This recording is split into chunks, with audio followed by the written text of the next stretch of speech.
Hello everyone, like, subscribe, do the things, but let's talk about some general GMing tips, along with more specific stuff for new GMs, and GMs coming from D&D 5e.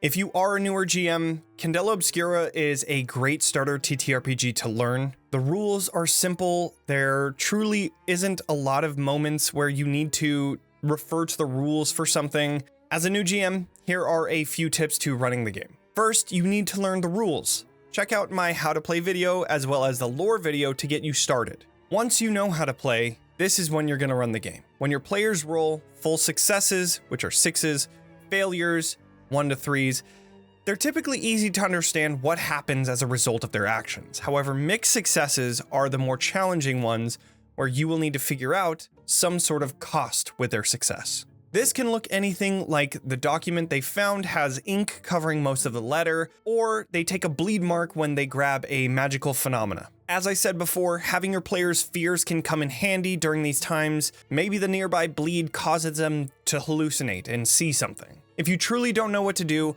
there are 2 things I suggest.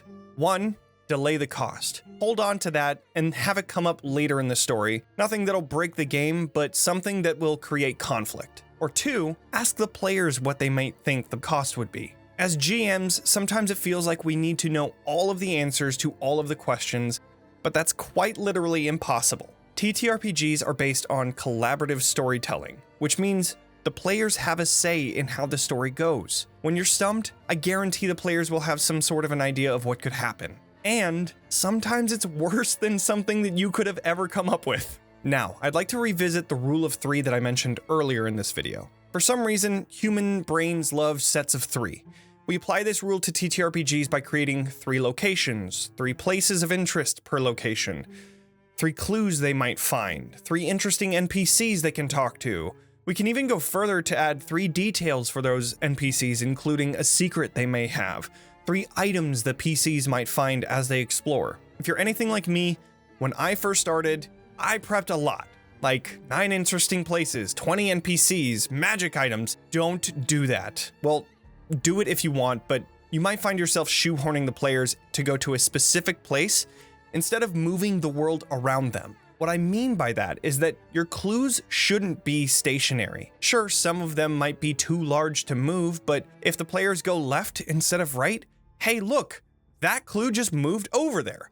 A clever way to call these types of clues that I learned recently is quantum clues. They don't exist until your players find them, so move them around. Also, a written clue can also be translated to a person that might have seen something and is now verbally giving this clue through an RP encounter. This isn't deception, this is just good storytelling. Anyway, having at least 3 clues allows you to really get down to what pieces are important for the mystery. 3 minimum clues also prevent something called a bottleneck. This is where there is only one place for the players to go or one piece of information they need to get to the next part of the story. Never, ever, ever, ever, ever do that.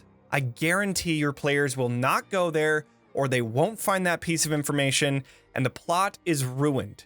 Do not ever do a bottleneck. The last thing I'll say to newer GMs is that if your players are also new, things are going to be awkward at first. That's just the nature of the beast. Anything you try for the first time is likely to have hiccups. That's fine. You can't reach the level of performance as Critical Role right off the bat. It will be fine though.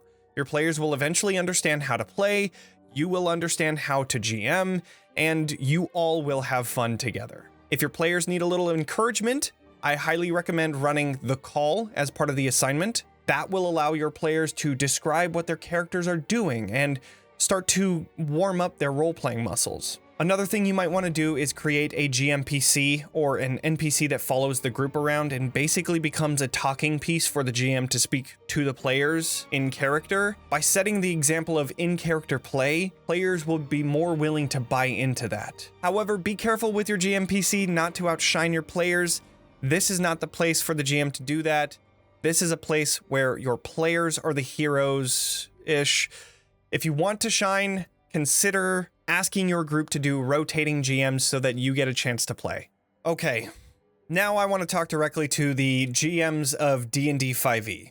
What is the difference between running D&D and running Candela Obscura? I've been running D&D 5e since it first came out, so 10 years ago? Oof. One of the biggest things about DMing, especially if you're homebrewing, is that there are so many things that you need to constantly be aware of. Can your players fly at level 1? What classes are the PCs? Oh, I still need to make that monster stat block. Can they get past this unlocked door? And don't even get me started on the CR system. One of Candela's strong suits is that it is a fiction-first TTRPG where you mainly focus on the story rather than the rules, and how things the players do must be supported by the rules. In Candela, there really aren't maps or dungeon crawls or crunchy combat, though you are more than welcome to add that to the game and hack the system if you'd like as well. The way the narrative twists and turns is heavily based on the roles of your players. If they fail, it goes one way. If they succeed, it goes another. And if it's a mixed success, it goes a completely other way. Since we can't prepare for when the players fail a check or get mixed successes, that means a lot of this game relies on improv. Yes-anding and no butting are the two pillars that hold Candela together. The third pillar, in my opinion, is the collaborative part. As Spencer Stark said in an interview he did, the players know their characters better than we ever will. Ask them what they would do. Ask them how they would be affected by conflicts. Encourage your players to add to the story.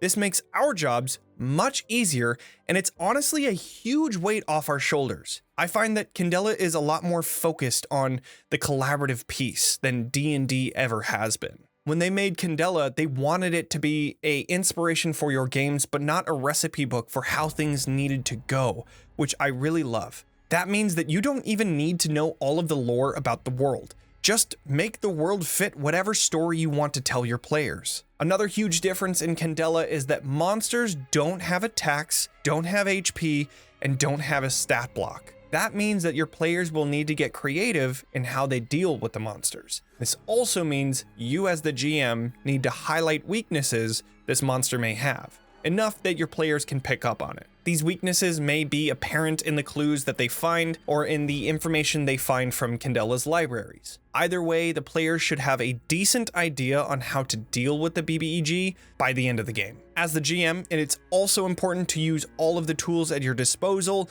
In D&D, a DM can place a variety of monsters in a dungeon crawl and then call it a day. However, in Candela, the monsters are not the only scary thing in these stories. If you did a session 0, your players should have different aspects of their character that you as the GM should leverage against them.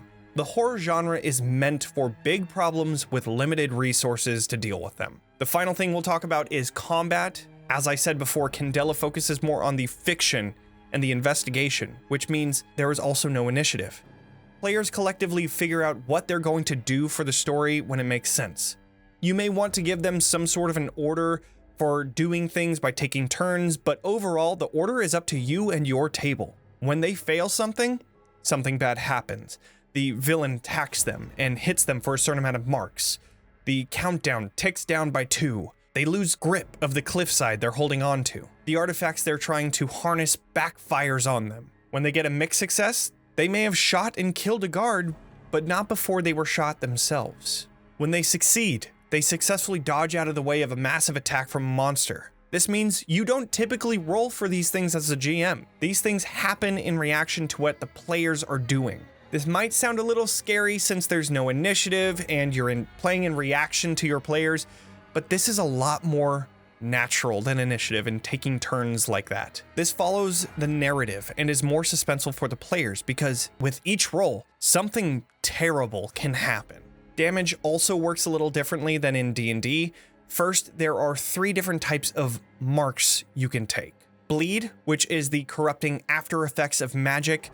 I typically describe it as magical radiation that feels like lightning coursing through your body. These types of marks can come from touching bleed, taking hits from a bleed-infested monster, or even being near strong magic. Body marks are a physical hit to the PC, gunshot wounds, cuts, punches, etc. And brain marks are represented by terror, stress, and things that leave a lasting effect on a player's psyche. There are no correct amount of marks to deal when something happens, and truly, It depends on the longevity of the game that you like to play. If this is a one-shot, throw those marks out when they fail and even when they get mixed successes. If it's a long-term campaign, maybe be a little more conservative in the amount of marks you deal. In that situation, mixed successes will only get marks when it makes the most sense. One thing that is always a good idea is to see what the players may think happens with their marks. How do they respond when taking bleed? This gives them the spotlight to then add to the story. A few last things that I'd like to apply to any GM. Countdowns work very well to create tension in situations where the PCs need to get somewhere before the clock runs out. There is a whole bit of information on how to use countdowns in the book on pages 166 and 167. There are also a couple countdowns that you can choose. But first you need to ask yourself, what is the reason for the countdown? Do the PCs need to do certain actions to get a success before something else happens? Do the PCs need to blast open a door before a subway train runs them over? One type of countdown to do is a completion countdown. The players have a certain amount of rounds before something happens. They roll for each of the actions they take, and depending on the success, the countdown either decreases or stays the same. Crits will reduce the count by 3, full successes reduce it by 2, mixed success reduces it by 1, and fails do not reduce it at all. When you set out a d6 for the countdown, keep in mind that 3 is a light challenge, 4 and 5 is a moderate challenge, and 6 is a major challenge. This only works when there is a time limit for getting something done. Another countdown that you could use is the consequence countdown. This applies to situations where the players are trying to keep something from happening, so failures reduce the countdown while successes do nothing. Crits and full successes don't reduce the countdown like I said, mixed success will reduce by 1, and failures reduce by 2. The last and most interesting countdown in the book is the phased countdown. You would use these types of countdowns to represent a villain's different phases or certain events that happen in a larger scale of events. For example, a monster has a 6 on one d6 and a 2 on the other. When the 2 is cleared, it activates the second phase of the battle with the monster. Or the player may be in a masquerade. They may need to clear the first die to get to the next phase, which may be the chase phase.